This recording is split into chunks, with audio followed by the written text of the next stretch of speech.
जयतुल्य आयु एम शेट्टी। हम्म। आज अजय चंद्रन का हमारा क्रमांक है 564। आज दिनांक 13 नवंबर 2022, दिन रविवार। और आज हमारे बीच में आदरणीय केसी कौशिक साहब, जो एडवोकेट सुप्रीम कोर्ट हैं। आपके पुत्र Rahul Kaushik ji at present supreme court bar में सेक्रेटरी हैं, ऑनरेरी सेक्रेटरी हैं। आपका जो विषय है वो है आयकर आयोजन में एचयूएफ की अहम भूमिका, भाग 3, importance role of HUF in income tax planning, part 3। इससे पूर्व भी 2 पार्ट ले चुके हैं। आपने एचयूएफ को 2 पार्टों में विभिन्न तरीके से समझाने का प्रयास किया, और काफी हद तक कॉन्सेप्ट काफी क्लियर भी हो गए हैं कि किस प्रकार से प्लानिंग की करनी है हमको। और आपने एक बात बड़ी विशेष करी कि हमारा मकसद जो है टैक्स प्लानिंग से है, टैक्स डिवीजन से नहीं है। और क्या प्रोविजंस एक्ट में दिए गए हैं उसके तहत हम लोग को जानकारी देने का, ताकि उसके अनुसार सभी लोगों को ज्यादा जानकारी मिल सके। अब ज्यादा समय न लेते हो, आदरणीय केसी कौशिक साहब को आमंत्रित करता हूँ। अजय केसी कौशिक साहब, आपको स्वागत नमस्कार। सबको प्रणाम। पहले सबसे पहले तो मैं श्री अरविंद शर्मा साहब को मुबारकबाद दूंगा कि इन्होंने चिंतन कार्यक्रम 564 का आज आयोजन किया है, और ये लगातार समाज के उत्थान के लिए काम कर रहे हैं। ये बधाई के पात्र हैं। और मेरा ऐसा मानना है कि जिस उम्र के पड़ाव पे हम लोग पहुंचे में हैं, हमको समाज को भी उठाने के लिए उतनी ही आवश्यकता है जितना हम अपने उत्थान की बात करते हैं, अपने परिवार के उत्थान की बात करते हैं, अपने साथियों के उत्थान की बात करते हैं। और और जब तक हम पूरे समाज को उठाने की बात नहीं करेंगे, तब तक हमारी समस्याओं का समाधान नहीं होगा।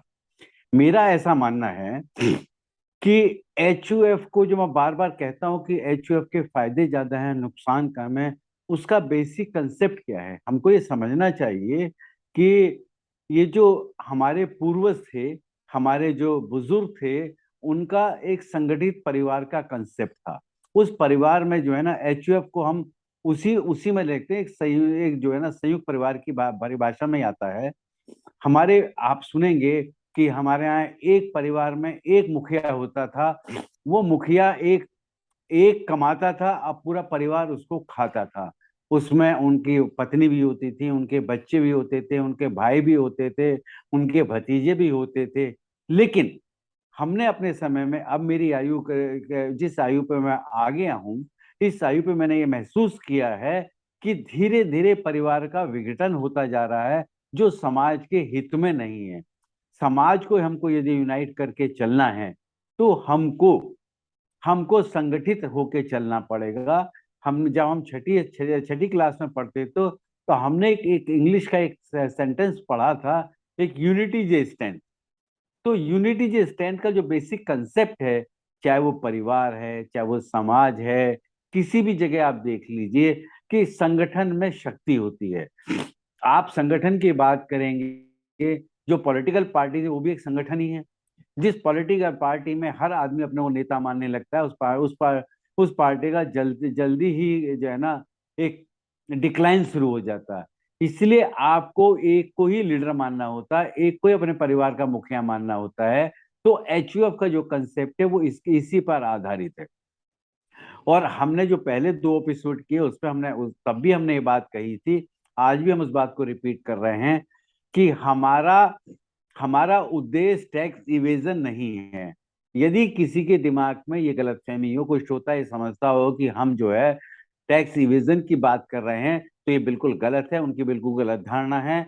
हमारा जो उद्देश्य है, जो जो इनकम टैक्स एक्ट 1961 है, उसमें वो टैक्स प्लानिंग की हमको परमिशन देता है।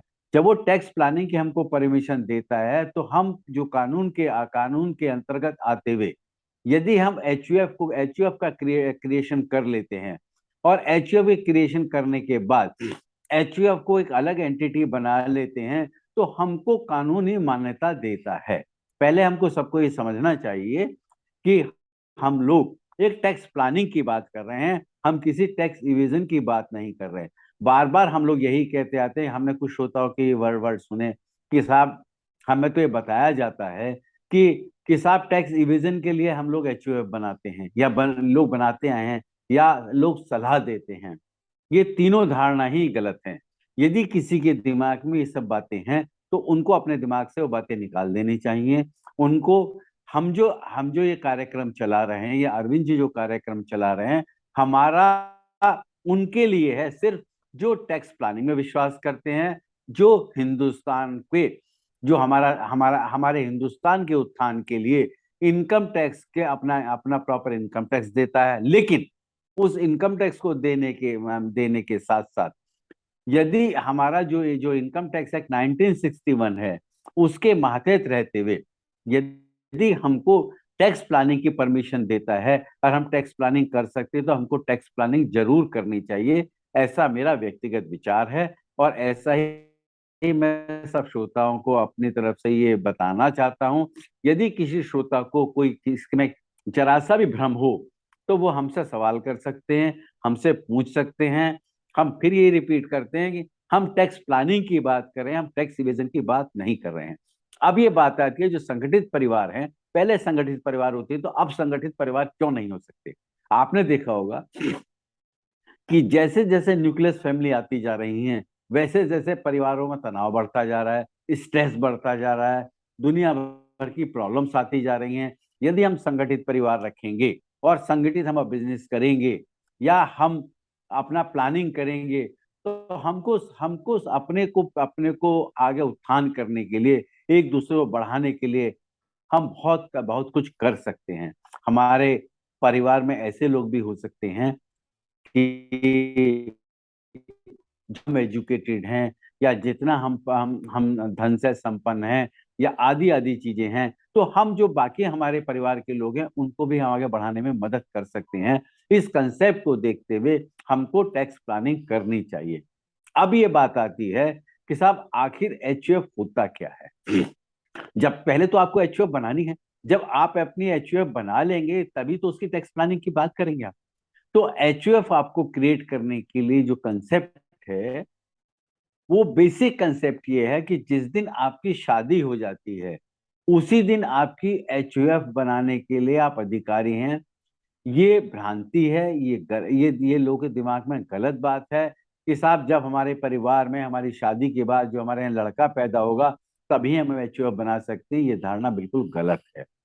आपकी शादी के बाद आपकी एचयूएफ क्रिएट हो जाती कर सकते हैं, और जब आपका बेटा हो जाता है या बेटी हो जाती है तो आप अपने उसके जो एचयूएफ की आपका अपने आप बनी हुई है, उस एचयूएफ को में उनको भी आप जो है ना मेंबर बना सकते हैं, को पार्टनर बना सकते हैं। ऑटोमेटिक बन जाते हैं, लेकिन आप रिकॉर्ड में उनका डाल देंगे तो आपको आसानी होगी।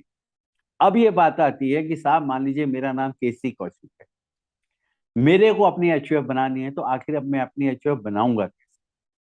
मेरे को एचयूएफ बनाने के लिए या तो मैं अपने पिता से या मैं अपनी माता से एक धनराशि ले लेता हूँ। उस धनराशि को लेने के बाद मैं बैंक में अपना अपना जो है ना, जो भी मैं नाम रखना चाहता हूँ, मान लिया मैं उसको केसी कौशिक एचयूएफ रखता हूँ, या जो भी मैं नाम रखना चाहता हूँ मैं उसका नाम रख के अपना एक अकाउंट खोल देता हूँ। अकाउंट खोलने के लिए मेरे को अपना पैन नंबर देना होगा, और अपने पैन नंबर के साथ जिस नाम से हम एचयूएफ बना रहे हैं उसका आपको फॉर्म भर के देना होगा। आपको ऑथराइज सिग्नेटरी एक उसमें लिखना होगा। ये सर्टिफिकेट देने के साथ आप एचयूएफ का अपना अकाउंट खोल सकते हैं।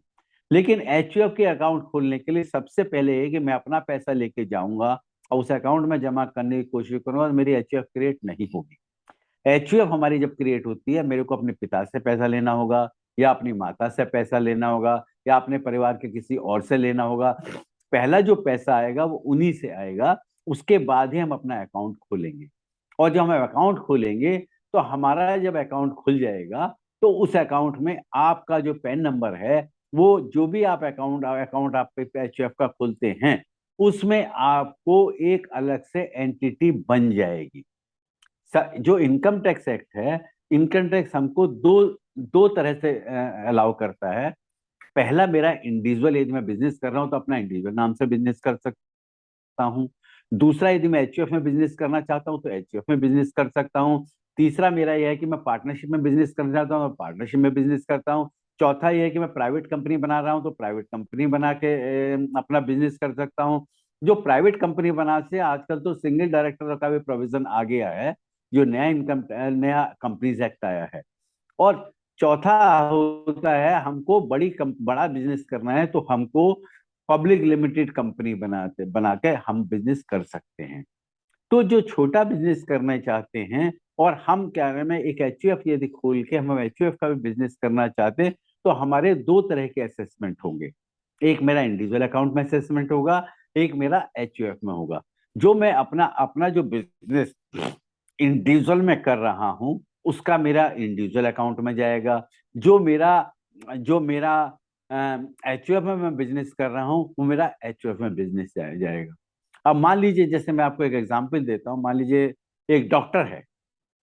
डॉक्टर जो इंडिविजुअल कैपेसिटी में डायग्नोसिस करता है, इन्वेस्टिगेशन करता है, वो आपको उसके पर्सनल इनकम है। लेकिन मान लीजिए डॉक्टर अपना एक नर्सिंग होम बनाता है या हॉस्पिटल बनाता है, अब वो एचयूएफ के नाम में बनाता है, तो वो आपका एफ होगा। डॉक्टर जो है, जो हॉस्पिटल का बिजनेस करते हैं या नर्सिंग होम का बिजनेस कर रहे हैं, वो अपना एचयूएफ में बिजनेस कर सकते हैं। जो आपका उनका इंडिविजुअल है, वो आपको यदि आप वहां पर हॉस्पिटल में बैठते हैं, तो जो इंडिविजुअल है वो आपकी इनकम इंडिविजुअल में आएगी, जो आप इंडिविजुअल कर रहे हैं। और जो आप हॉस्पिटल नर्सिंग होम बना के कर रहे हैं वो आपकी एचयूएफ में इनकम आएगी। अब एचयूएफ जब आपकी बन गई, तो एचयूएफ बनने के बाद आपको, आप चाहे उसमें इन्वेस्टमेंट करें, चाहे उसमें आप बिजनेस करें, आप कुछ भी करें, आपकी वो एक इंडिविजुअल असेसमेंट का एक पार्ट बन जाएगा। आपका वो एचयूएफ की रिटर्न अलग से फाइल होगी। और एचयूएफ जब हमारा होता है, तो एचयूएफ में भी हमको बेनिफिट मिलते हैं। जैसे एटीसी का बेनिफिट है, तो एटीसी के जितने प्रोविजंस हैं, जैसे आज की डेट में 1.5 लाख रुपए है, तो 1.5 लाख का आपको एचयूएफ में भी आपको जो है ना वो डिडक्शन मिल सकते हैं। लेकिन वहां एक राइडर है कि पहले पीपीएफ अकाउंट भी सरकार अलाउ करती थी कि आप एचयूएफ के बिजनेस कर रहे हैं तो आप एक पीपीएफ अकाउंट भी खोल सकते थे। लेकिन अब पिछले करीब 5-6 साल से गवर्नमेंट ऑफ इंडिया ने एक डिसीजन लिया है। उन्होंने ये कहा है कि अब आप एचयूएफ का पीपीएफ अकाउंट नहीं खोल सकते। इसका मतलब ये हुआ कि आपको जो जो एटीसी का जो इन्वेस्टमेंट है, वो इन्वेस्टमेंट आपको अदर देन पीपीएफ अकाउंट करना होगा। आप जैसे बैंक में आप एफडी कराते हैं, जैसे आप जो है ना अ, आप उसमें इंश्योरेंस, अपने परिवार के इंश्योरेंस कराते हैं, आदि आदि जो उसमें दिए हुए हैं। आप यदि उसमें ये शेयर, जब हमको हमारी जो भारत सरकार है, भारत सरकार की अपनी जो इनकम है, वो इनकम बेसिकली उनके जो जो जितने भी ये इंफ्रास्ट्रक्चर प्रोजेक्ट है, जितने भी प्रोग्रेस हैं, ये हमसे जो टैक्स कलेक्ट करते हैं, उस टैक्स कलेक्ट करने के बाद उसको वो इन्वेस्टमेंट, उसके बेसिस पे वो इंफ्रास्ट्रक्चर वर्क करते हैं वो। और जो ट्रांसपोर्ट लोग हैं, जो आपके सड़क बनाने का काम है, आपको अच्छी बिजली सुविधा करना, आपको एक्चुअली मेडिकल क्रिएट करना, मेडिकल फैसिलिटी देने का है, जो पब्लिक वेलफेयर की चीजें हैं, हमसे देखिए सरकार ये मान के चलिए कि सरकार की आपकी इनकम में सरकार की भागीदारी है। जब सरकार की भागीदारी है और सरकार आपको ये कहती है कि आप इनकम कमा करिए, और इनकम करने के बाद जो टैक्स प्लानिंग करने के बाद, जो टैक्स प्लानिंग आप इनकम टैक्स एक्ट 1961 के डिफरेंट प्रोविजंस के हिसाब से टैक्स प्लानिंग कर सकते हो, आप टैक्स प्लानिंग कर लीजिए। और टैक्स प्लानिंग करने के बाद आपकी जितनी टैक्सेबल इनकम आती है, उस टैक्सेबल इनकम पे आप टैक्स दे दीजिए। जब आपने उस पर टैक्स दे दिया, तो वो आपकी 1 नंबर की इनकम है। वह मेरा तो व्यक्तिगत मानना है, 1 नंबर 2 नंबर कुछ नहीं। जो लोग ये मानते हैं कि मेरी 1 नंबर की इनकम है या 2 नंबर की है, मेरे हिसाब से तो वो लोग, या तो वो अपनी ड्यूटीज नहीं समझते हैं समाज के प्रति। नंबर नंबर 1 नंबर तो होता क्या आखिर? आप ऐसा काम ही क्यों करते हैं कि कल को कोई आपसे ये कहे कि साहब ये आपका नंबर 2 का अकाउंट है, ये नंबर 1 का अकाउंट है।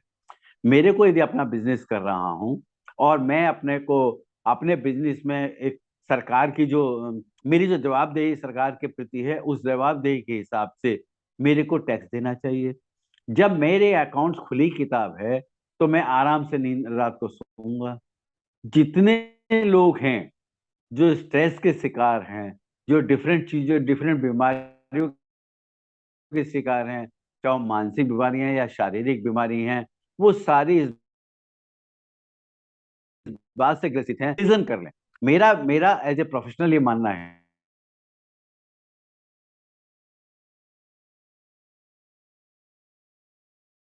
कि हमको इवेजन की तरफ सोच कर रहे हैं।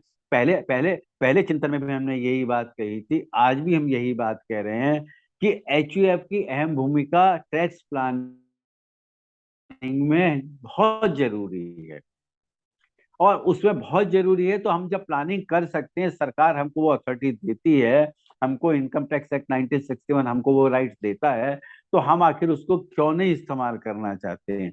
हम रात को अपने आराम से अच्छी नींद सोएंगे, वरना हमको ये डर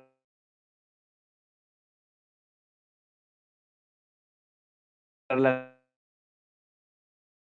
रहेगा कि है जो हमारी हमारी जो व्यक्ति है, उसको हम जो ढेर कि हम ये चिंतन कार्यक्रम कर रहे हैं, उसका हमारा बेसिक उद्देश्य यही है।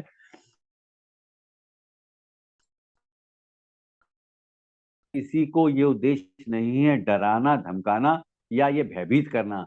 हमारा उद्देश्य सिर्फ ये है कि हमको as a law abiding citizen काम करना है। जब हम लॉ अबाइडिंग सिटीजन हैं, हर सरकार हमको अपने टैक्स के हिसाब से जो स्लैब हमारा आता है उसमें देना चाहिए।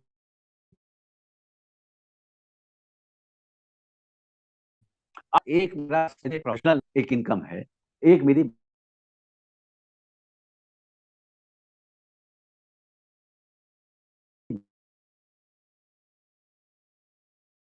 बिजनेस इनकम है। जो बिजनेस मेरा जो है ना, अब मेरी प्रोफेशन की एक अलग एंटिटी हो गई। जब दोनों एंटिटी अलग हैं और दोनों का इनकम टैक्स का असेसमेंट अलग अलग होता है, दोनों का टैक्स प्लानिंग अलग होता है, तो हम आखिर टैक्स प्लानिंग क्यों नहीं करना चाहते? ये मेरी समझ के बाहर की बात है। मैं बार बार हो सकता है कि हमारे जो बार बार हम ये कथन कर रहे हैं और कहते रहे हैं अपने, अब हम उनके साथ बिल्कुल नहीं है। जो लोग टैक्स की चोरी करना चाहते हैं, टैक्स का इविल चाहते हैं, हम सिर्फ लोग टैक्स प्लानिंग से, टैक्स प्रॉपर आयोजन करके वो अपनी इनकम बढ़ा सकते हैं, वो अपनी अपनी अपने बिजनेस को बढ़ा सकते हैं, वो अपने एसेट्स को बढ़ा सकते हैं। हम उनको समझाने की कोशिश कर रहे हैं। और जो साथी, जो श्रोता अभी भी यदि दिमाग में इस भ्रम में है कि साहब टैक्स इवेजन करना चाहिए, तो उनसे बड़ा मूर्ख कोई नहीं है। सॉरी मैंने मूर्ख वर्ड यूज किया है, लेकिन मेरा जो कहने का उद्देश्य ये है कि उनको इवेजन के बारे में नहीं सोचना चाहिए। उनको इस बारे में सोचना चाहिए कि आखिर उनको अपनी प्लानिंग कैसे करनी है।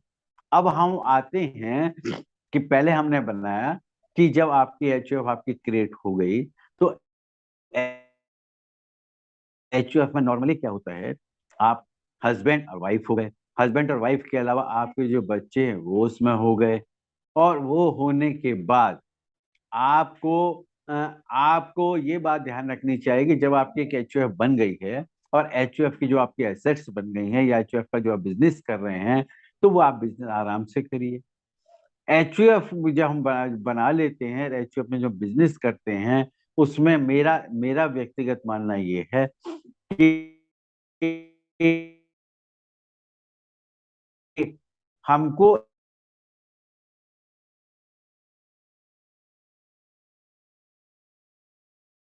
एचयूएफ क्रिएट करने के फायदे कि उसमें हमको पीपीएफ अकाउंट वो अलाउ नहीं कर रहे हैं अब। पिछले 5-6 साल से उन्होंने पीपीएफ अकाउंट बनाना बंद कर, अकाउंट एचयूएफ के नाम से खुलना सरकार ने बंद कर दिया है। उन्होंने सब जो पब्लिक सेक्टर बैंक है सबको डायरेक्शन दे दी है कि आप नए पीपीएफ के अकाउंट नहीं खोलेंगे। यदि किसी के खुले हुए हैं 15 साल हो गए हैं, तो 15 साल के बाद जो आपका इंडिविजुअल अकाउंट होता है, वो अकाउंट तो आपका हर 5 साल में आप उसको एक्सटेंड करा सकते हैं। लेकिन यदि वो आपका अकाउंट, जो आपका वो अकाउंट है, पीपीएफ में जो आपने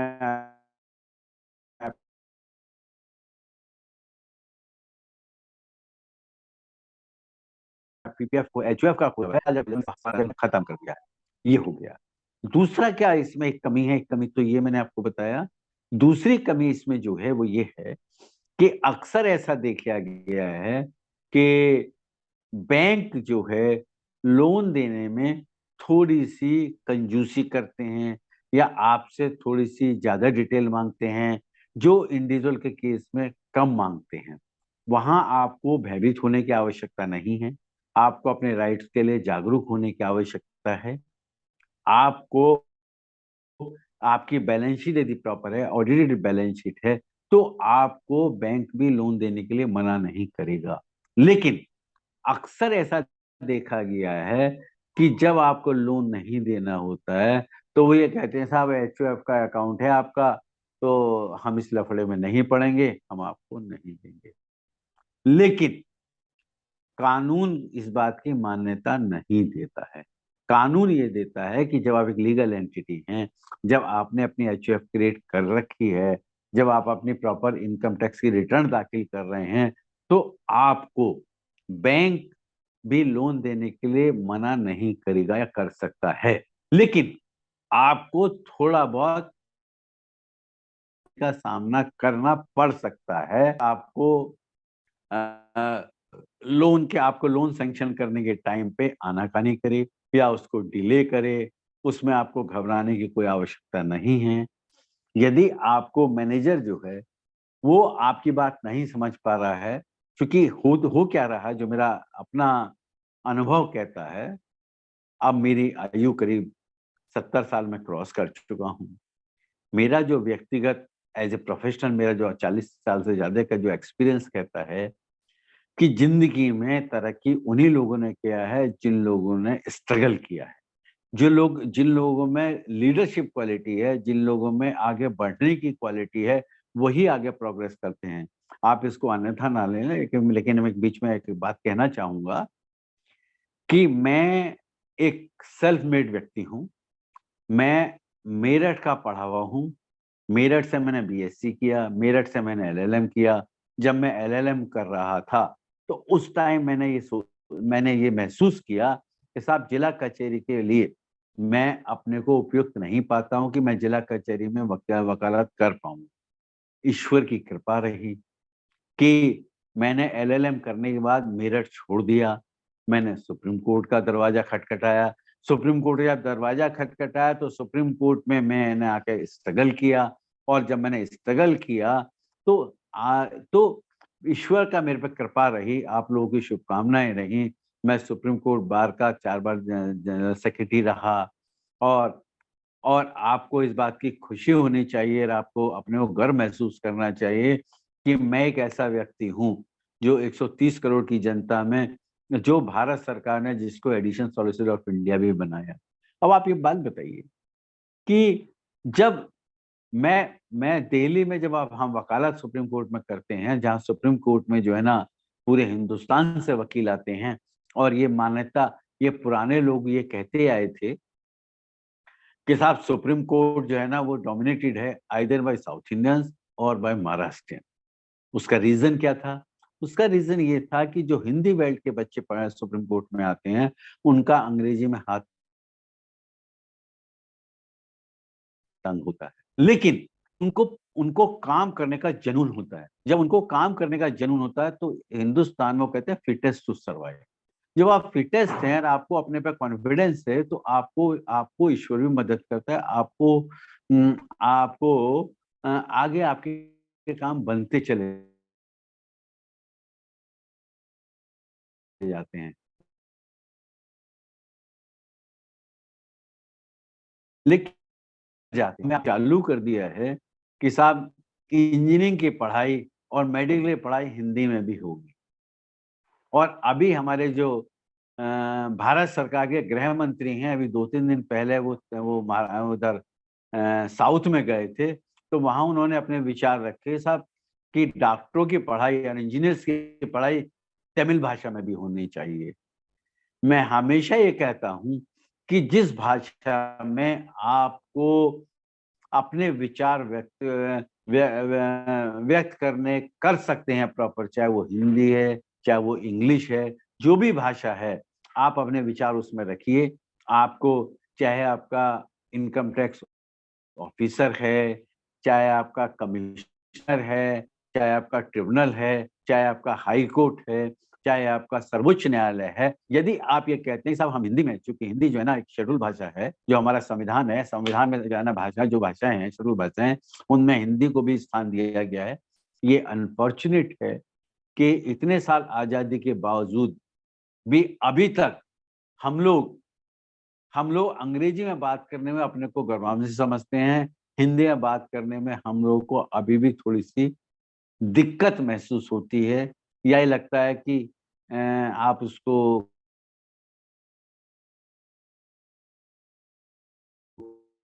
कि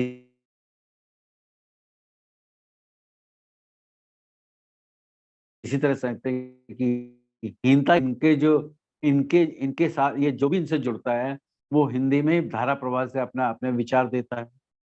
अब आज ये देखिए 564वां चिंतन कार्यक्रम है इनका। अब ये लगातार जिस जिस जिस जुझारू रूप से ये कार्य कर रहे हैं, भाई समाज के उत्थान की बात करें, वो सराहनीय है। और और इस तरह से हम लोगों को अपने अपना तो पेट अब हम सब भरते हैं, अपने परिवार के लिए हम जो है ना करते हैं, लेकिन समाज के लिए जो हमारी प्रति हमारी जिम्मेदारी है, उनको भी हमको ध्यान में रखना चाहिए।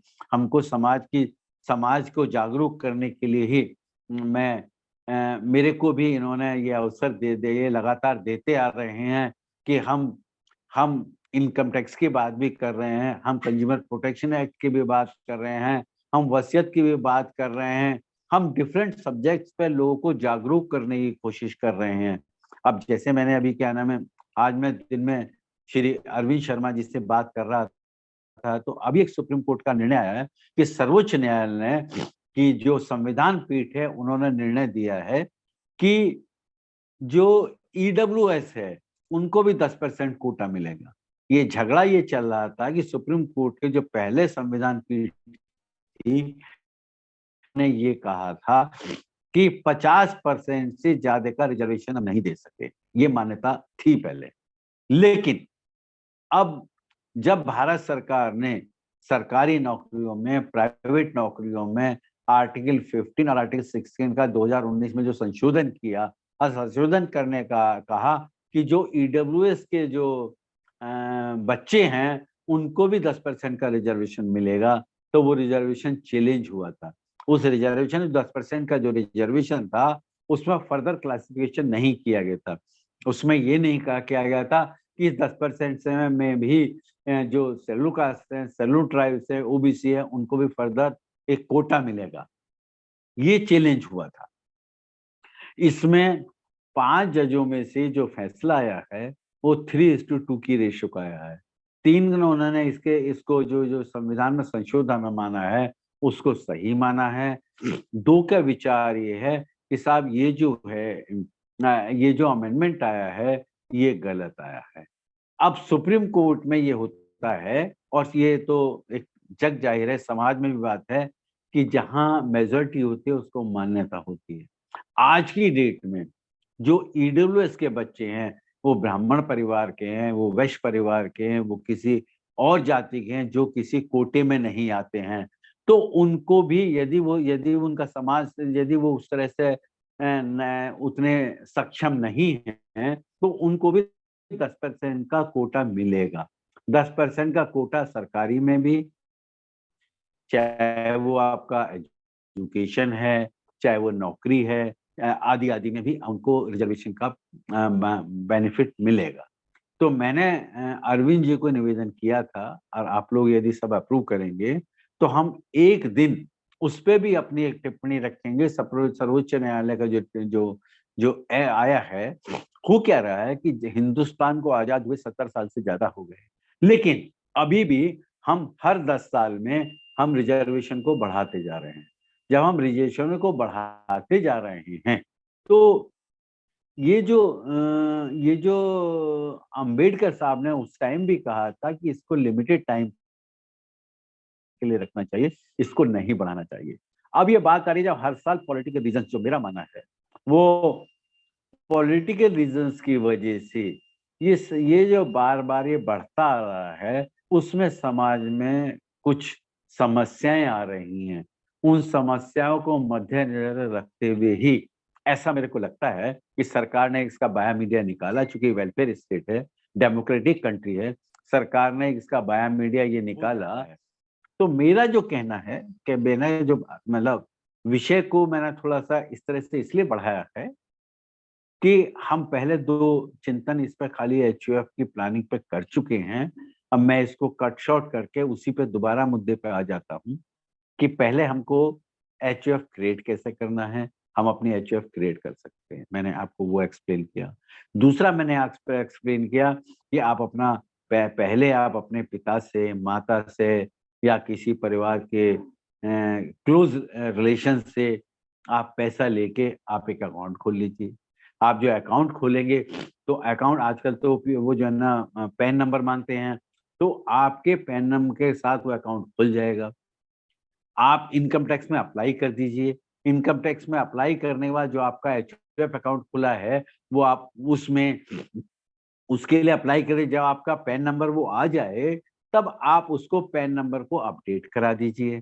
जब आपका ये कार्य हो गया, अब उसके बाद जो पैसा आपके अकाउंट्स में आ गया है, उस पैसे को आप इन्वेस्टमेंट कर सकते हैं, तो वो आपका एचयूएफ का पैसा हो जाएगा। और जब आपका एचयूएफ का पैसा हो जाएगा, तो उसके हिसाब से आप प्लानिंग कर सकते हैं। और आप छोटे सा बिजनेस स्टार्ट करके एचयूएफ के पैसे से आप बिजनेस भी स्टार्ट कर सकते हैं। जो आप बिजनेस स्टार्ट कर सकते हैं, तो आप चाहे आपका इन्वेस्टमेंट है, चाहे आपका बिजनेस है, तो आप उसकी इनकम टैक्स रिटर्न दाखिल करिए, आराम से रहिए, शान से जीजिए। तो ये बेसिकली बातें हैं जो हमको सबको माननी है। मेरा बार-बार ये कहना है, हमारा जितना हम तो कोशिश ये करते हैं कि लेमन लेमन की भाषा में जितना अच्छी तरह से लोगों को बता सकें, लोगों को एजुकेट कर पाएँ, वो हम कर रहे हैं। मैं ये चाहता हूँ और अरविंद जी से मेरी गुजारिश है कि मैंने अपना वक्तव्य जो है ना एक ब्रॉड बेस पे किया है, और मैंने कैसे एचयूएफ क्रिएट हो सकती है, एचयूएफ का कैसे आप अकाउंट बना खोलेंगे, एचयूएफ का पैन नंबर के लिए आप कैसे अप्लाई करेंगे, फिर एचयूएफ का इन्वेस्टमेंट आप कैसे करेंगे, फिर एचयूएफ का आप बिजनेस कैसे कर सकते हैं, ये मैंने आपको सारा बताया।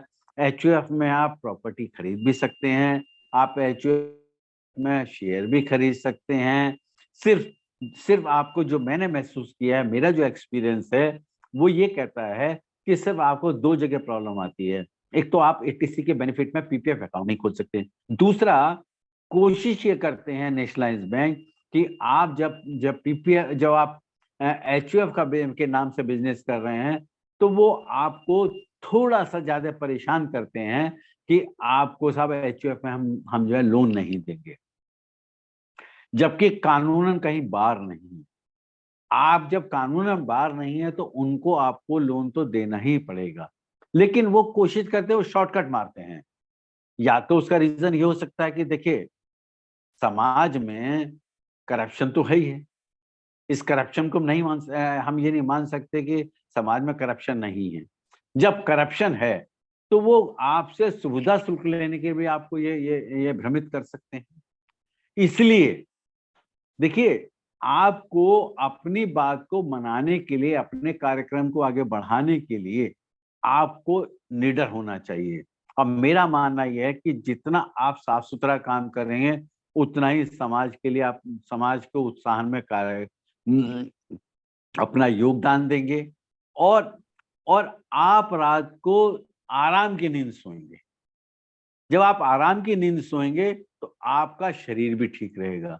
जब आपका शरीर ठीक रहेगा, तो सुबह आप आराम से उठेंगे, फिर आप अपने बिज़नेस में लग जाएँगे, आपका जो कार्य करते हैं उसमें लग जाएँगे, भगवान की आराधना भी करेंगे।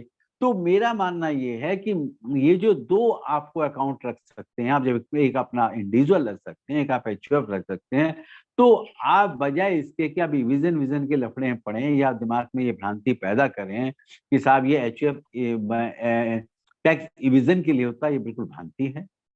आपको मेरा मानना ये है कि संयुक्त परिवार हमारी आज की आवश्यकता है। हमारे पूर्वज संयुक्त परिवार के मातहत बिजनेस भी करते थे, एग्रीकल्चर भी करते थे, बहुत कुछ करते थे। आपको बताएं, टाटा एंड सन्स की जितनी कंपनी हैं वो टाटा एंड सन्स के अंडर में काम करती हैं। सबकी शेयर होल्डिंग घूम फिर टाटा एंड सन्स में है। तो टाटा एंड सन्स का जब वो इतना बड़ा एम्पायर चला सकते हैं तो हम अपना छोटा बिजनेस क्यों नहीं कर सकते? ये मेरी समझ के बाहर की बात है। और मैं, चूंकि अभी 15 मिनट रह गए हैं, मैं अरविंद जी से ये गुजारिश करूंगा कि अरविंद जी सबको अनम्यूट कर दें। जिनकी जो भ्रांति हो, जो आपको जो अपने क्लेरिफिकेशन चाहें, हम लोग प्रश्नोत्तर के हिसाब से उनको उनको सुन के उनके जवाब देंगे तो ज्यादा अच्छा होगा, बजाय इसके कि हम बार बार यही बात समझाएं कि साहब हम एचयूएफ को प्रोत्साहन करने के लिए क्यों कह रहे हैं। अरविंद जी।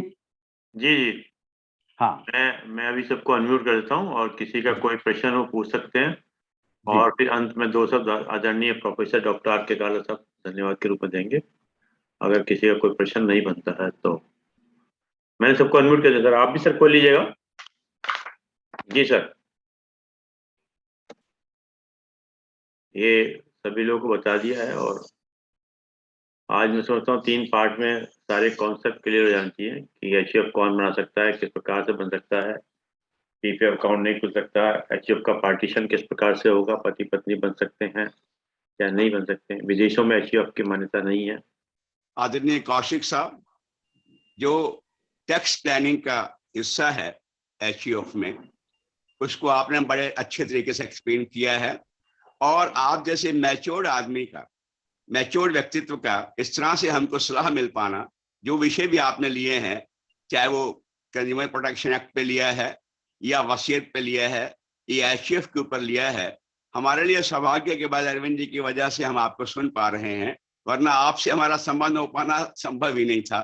लेकिन ये है कि ये जो स्वाध्याय एवं चिंतन के नाम से, उसकी मदद से आप जैसे सीजन्ड और मैच्योर्ड एक्सपीरियंस्ड एडवोकेट का हमको एक प्रॉपर गाइडेंस मिल रहा है और बहुत अच्छे तरीके से आप समझाते हैं, जिससे कि पूरी बात क्लियर हो जाती है और कोई संशय बचता भी नहीं है। और इसलिए आपका बहुत बहुत आभार और धन्यवाद, साधुवाद आपको देता हूँ सारे लोगों से। आपका बहुत धन्यवाद आदरणीय प्रोफेसर डॉक्टर आर के काला साहब, धन्यवाद आदरणीय केसी कौशिक साहब। आज आपने आयकर आयोजन में एचयूएफ की अहम भूमिका के पार्ट में लिए और हम समझते हैं कि अब तीनों पार्ट में क्लियर हो गया है और हम आने वाले वक्त के अंदर कोई नया टॉपिक लेकर आएंगे। और जैसे कि एक विचार के साथ और 3 बार ओम के साथ अपनी बात समाप्त करते हैं। आज का विचार जो आदरणीय केसी कौशिक साहब ने कई बार कहा कि हम टैक्स प्लानिंग करते हैं, विजन नहीं करते हैं, सीधे चलिएगा, टेढ़े मत बनिएगा, टेढ़े नहीं, उसी पर एक छोटा सा विचार है, ध्यान से सुनिएगा, 1 मिनट लगेगा। संसार में बहुधा ये बात कही और सुनी जाती है कि व्यक्ति को ज्यादा सीधा और सरल नहीं होना चाहिए। संसार में बहुधा ये बात कही और सुनी जाती है कि व्यक्ति को ज्यादा सीधा और सरल नहीं होना चाहिए। सीधे और सरल व्यक्ति का हर कोई फायदा उठाता है। ये भी लोकोक्ति कही जाती है कि टेढ़े वृक्ष को कोई हाथ भी लगाता, सीधा वृक्ष ही काट जाता है। मैं समझता हूँ इस बात से सभी लोग सहमत होंगे। अब अगली लाइन, टेढ़े लोगों से दुनिया दूर भागती है।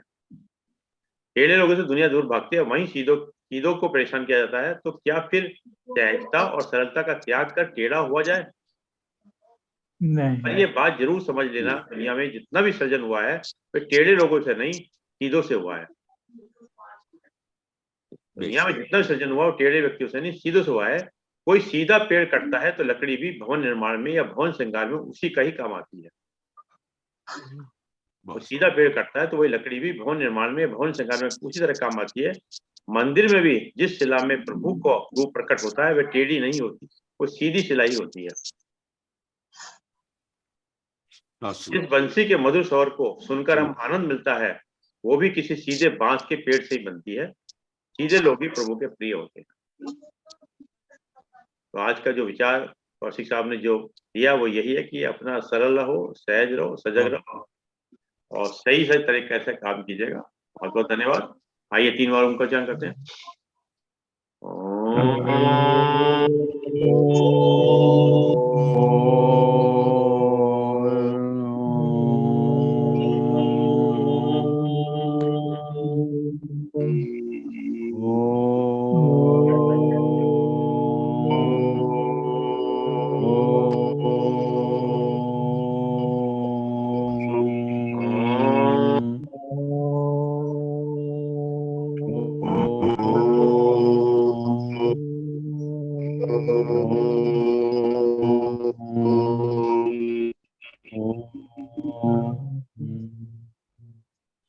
शांति शांति शांति शांति शांति सभी को प्रणाम। शांति।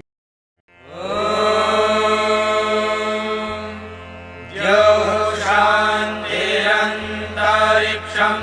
शान्तिः पृथिवी शान्तिरापः शान्तिरोषधयः शान्तिः वनस्पतयः शान्तिर्विश्वे देवाः शान्तिर्ब्रह्म शान्तिः सर्वं शान्तिः शान्तिरेव शान्तिः सा मा शान्तिरेधि ॐ शान्ति।